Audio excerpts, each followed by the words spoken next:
Agent Doc, please report. Oh, Perfect Doc, come in. Agent Dark, reporting in.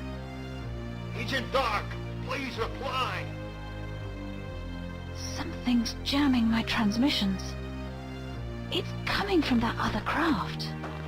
I'd better find the jamming device and check that Elvis is okay. Not forgetting the President, of course.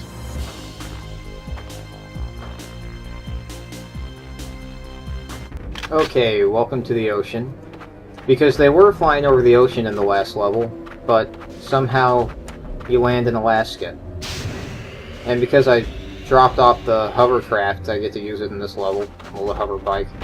This is a big level, and traversing the whole thing without the hover bike is pretty annoying. Although that's the way I normally do it. I don't know how that was a headshot, but I guess I hit him. So throughout the level, there be squads of about 3 guys, 2 NSA guys with K7 Avengers, and a Mr. Blonde with a sniper rifle.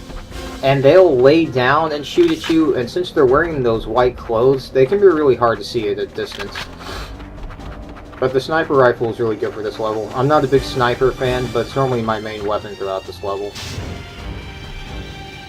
And the Mr. Blondes, by now, you find out that it's not one Mr. Blonde controlling everything, there's a whole bunch of them.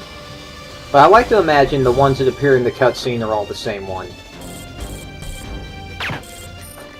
Alright, they had no idea I was even there. This level really impressed me with its level design when it was made. Like when this was a new game. Because I was used to the GoldenEye snow levels, which are really confined in like these circular levels. There's the escape pod. So here's the escape pod, as Joanna pointed out, and when you do that you activate the distress beacon, but it doesn't do anything. You just have to do it. I was pretty good with these headshots for a while, but I don't think that lasts. I don't remember. I recorded this a while ago. Shot his gun right out of his hand. Damn, look at that zoom, like that's really far away. There's normally 3, and I'm always nervous when I can't see the third one, but here he comes. The objectives in this level don't have to be done in a specific order, and I kind of do it in a relatively strange order. You have to kill a clone of the President, because the President was cloned. I don't know when this happened, during the crash or something, because they didn't have a clone of the President before this level, so I guess they just went out in the snow and somehow cloned him. In the G5 building several levels ago, Trent was talking about how he needed a tissue sample, and that's what he was talking about, was to clone the President. There's some things you kind of have to put together on your own. So here's some expert sniping. But basically, here's the rundown of the level, of the story so far, not really the level, but these Mr. Blonde guys, whoever they are, they're up to no good. And they're working with Datadyne, and Datadyne is working with the corrupt NSA director, Trent Easton, and they want to get the Pelagic 2, which is a submarine owned by the US government for reasons that are still unclear. Something to do with Dr. Carroll, who has been kidnapped. And he tried to defect in the beginning of the game, because he knew they were up to no good, but what they're doing is not entirely clear. So they want to clone the President because the President would not loan them the Pelagic 2. So they're going to clone him so basically Trent Easton can have complete control over the American government so they can get the Pelagic 2 for whatever evil reasons that they want. I could have sniped him, but there's normally a guy on the left that guards patrol in a circle. And they walk all around, like the part of the mountain right there goes all around, and they'll come up to the left and shoot at you from above when you can't see them. And it's really annoying. See, there's one. I tried to get him, but he was out of my sight too fast. And I normally get messed up really easily right here. There's normally guys come out of nowhere. There's one right there. And I haven't really talked about the K7 Avengers that much, but I don't really like it. Like in the game description for the gun, it says, you know, this gun packs a hell of a punch, and it does. It's a strong assault rifle, but also the guards using it can really mess you up really fast too, and that's really annoying. But that's not so much a big deal as much of I don't like its small clip. It only has 25 bullets in a clip, and that wouldn't be so bad. I still wouldn't like it, but the fire rate is really, really fast. So you'll go through a clip so quick. And I guess this mountain, whatever this Arctic tundra is, I guess it's over an active volcano or something, because it looks like there's molten lava down there. I got kind of frantic. But yeah, it's just pure red down in the crevices. And it's all red in the sky. I actually really like the look of this level, and I was really impressed with it when I first played it. So using the threat detector on the K7 Avenger, I figured out that there were autoguns in this level. These autoguns used to really mess me up. The jamming. It's coming from that ship. I wonder how she knew that. She knew that like right from the beginning of the level. And when did she change out of her stewardess clothes into her Arctic gear? Anyway. That's not the best way to take out those autoguns, but it works. There is a better way, but it's harder to do it in that order. And right now, I'm just paranoid. Because I kept getting killed here, and I was right to be paranoid. But I kept shooting the autoguns, and then all of a sudden I would just be shot and killed really fast. The guys with the K7 Avenger can kill you so fast. It is really annoying. The K7 Avenger would be like an awesome weapon if it had a bigger clip and a slower fire rate, like the fire rate of the Dragons. But then it would just be overpowered, so I kind of like that they didn't make it overpowered.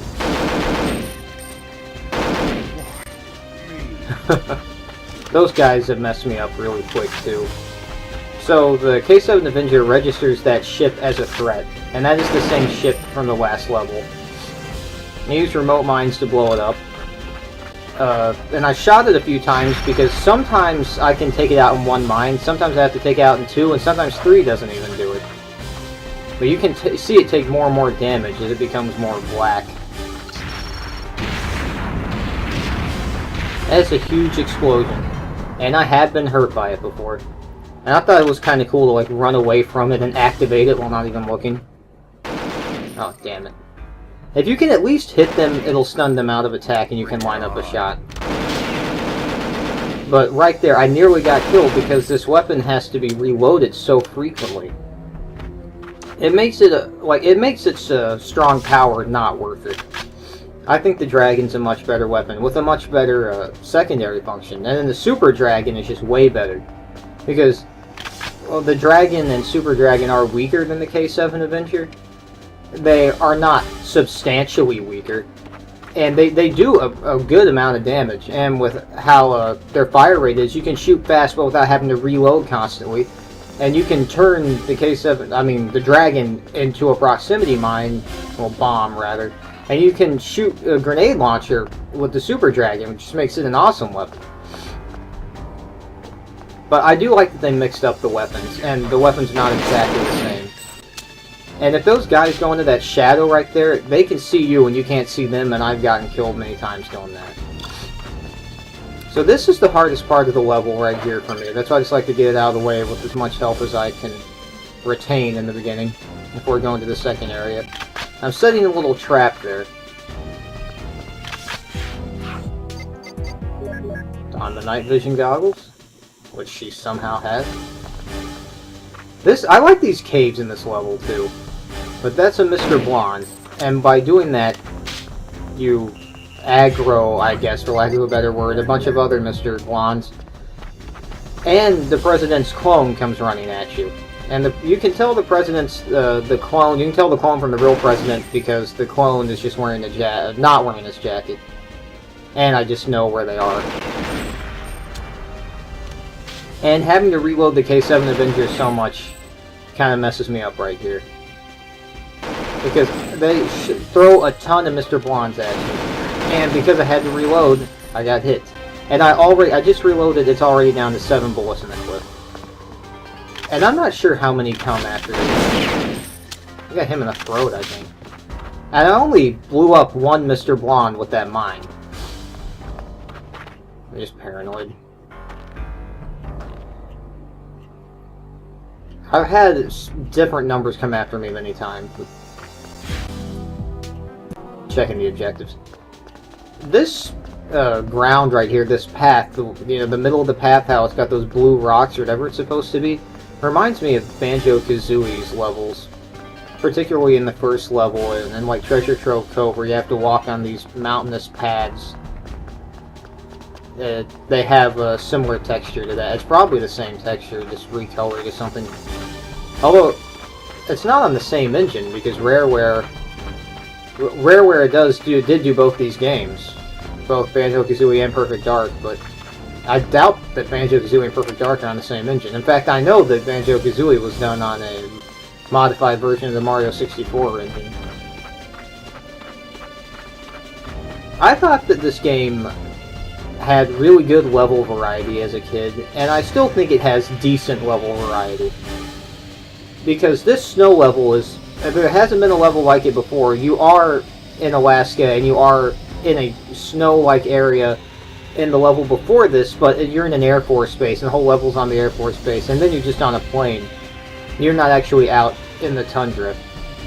And there's just a big snow ice cube. There's a lot of this big snow ice cube looking thing.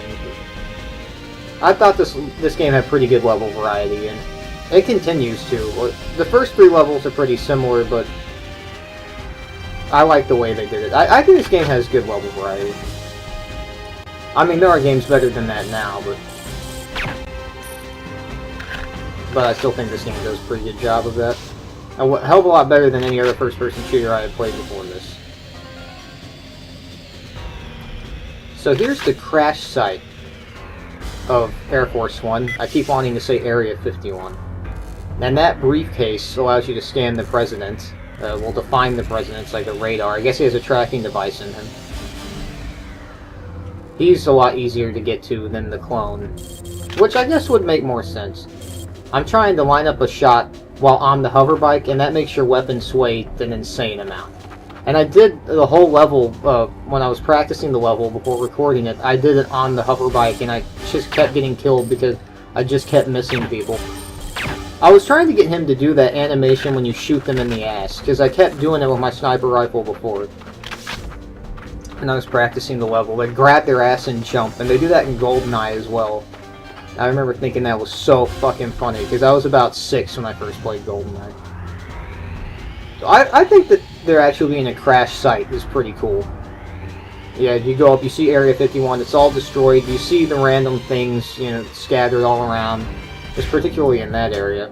You even see the toilet. And there's a big piano earlier.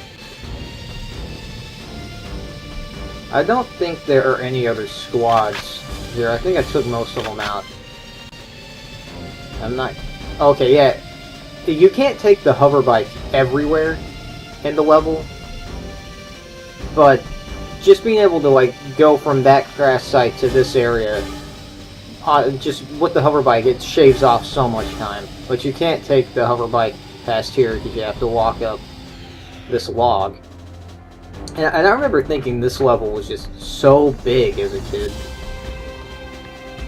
I still like the design of this level. I really like the orange sky. I think it looks cool. But this will be hell for me in real life. So, there's the UFO, which I always thought looked cool. Elvis's crashed UFO with all its lights on, just out in the tundra. He'll be able to protect the president.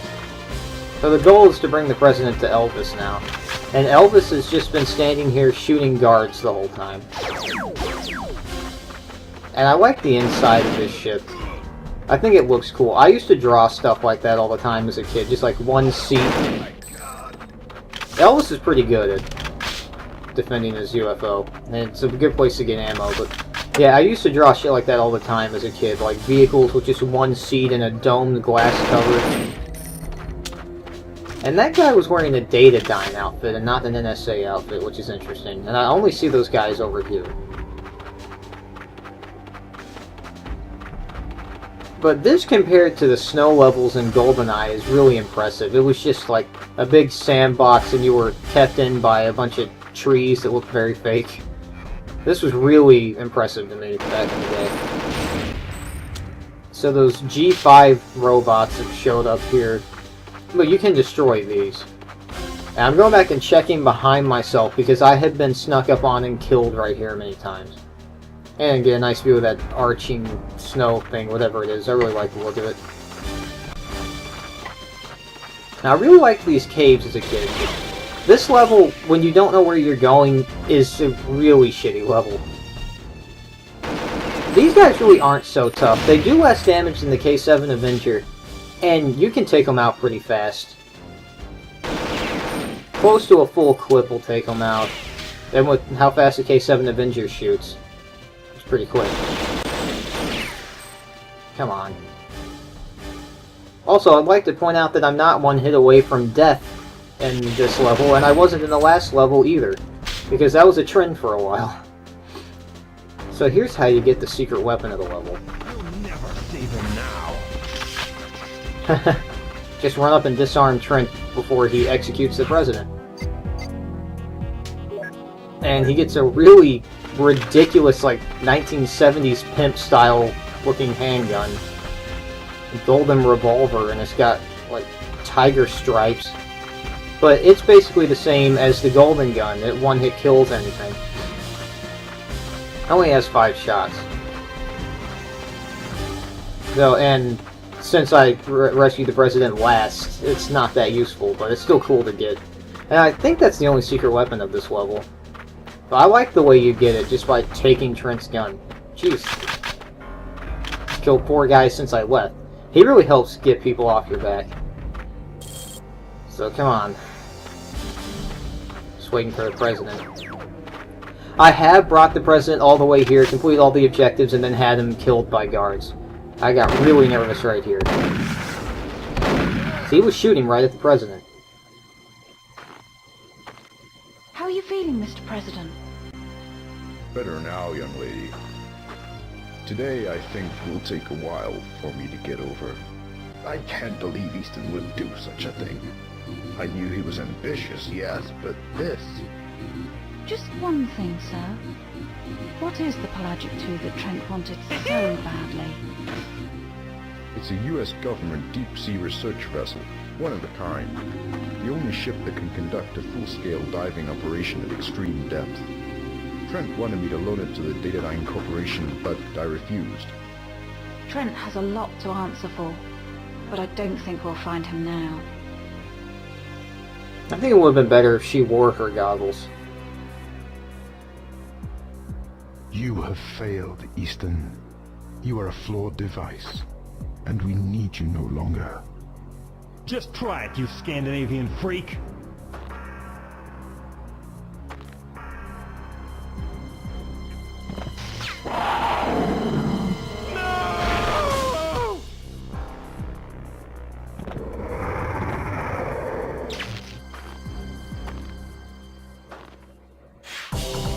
Why didn't he shoot him?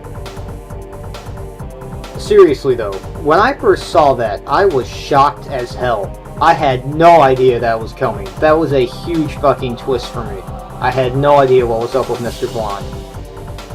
Also, I thought Scandinavian was an insult, because I didn't know what Scandinavia was as a kid, and when he said, "You Scandinavian freak," I thought that was like some really big insult, because they would actually swear in this game, and I actually called some of my friends Scandinavian freaks.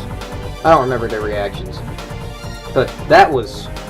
I was fucking shocked as hell as a kid when that happened.